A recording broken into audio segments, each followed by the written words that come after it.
678. Without objection. I yield myself such time as I may consume.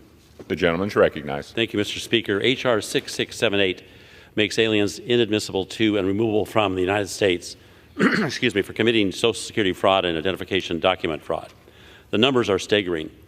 In 2017, before the Democrats opened our borders and produced the largest illegal mass migration in recorded history, there were 1.2 million cases, 1.2 million cases in which illegal aliens used Social Security numbers that either belonged to someone else or were simply fabricated. A 2020 GAO report on employment-related identity fraud identified more than 2.9 million Social Security numbers with risk characteristics associated with Social Security number misuse. Last year, an investigative report published by Real Clear Investigations said this, quote, reports dating back over a decade show that hundreds of thousands of Americans are unknowingly sharing their Social Security numbers with illegal aliens.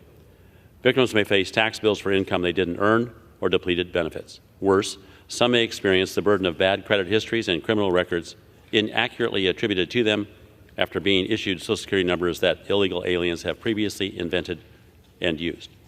The overall impact on American citizens is largely unknown because federal, state, and local governments, as well as financial institutions, have generally failed to notify them even when fraud is suspected. The Trump administration documented the extent of fraud, during which time it notified 1.6 million employers of employees whose Social Security numbers didn't match government records. The Biden administration then took over and has since brought 5 million illegal aliens into the United States. And they stopped the practice of notifying employers of fraudulent use of Social Security numbers. No doubt it was just too embarrassing.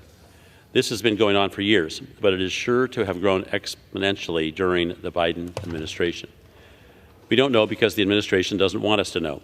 The current process for holding illegal aliens accountable for ID fraud is bureaucratized to the point of absurdity.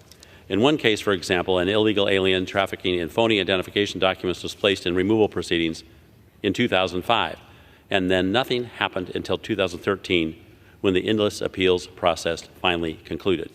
Despite the harm of Social Security fraud and the increasing number of illegal aliens committing it, there is no guarantee that an illegal alien committing it can be declared inadmissible to or removable from the United States. In fact, in at least the U.S. Court of Appeals for the 7th Circuit and the 9th Circuit, and potentially the 4th Circuit and 10th Circuit, certain Social Security fraud offenses do not carry immigration consequences. This bill changes that arduous, counterintuitive, and lengthy process by streamlining the analysis and ensuring that criminal aliens can be held to account and quickly removed from the country for victimizing Americans through Social Security and identification document fraud. In doing so, the Consequences for Social Security Fraud Act protects Americans and strengthens the immigration system. I reserve the balance of my time.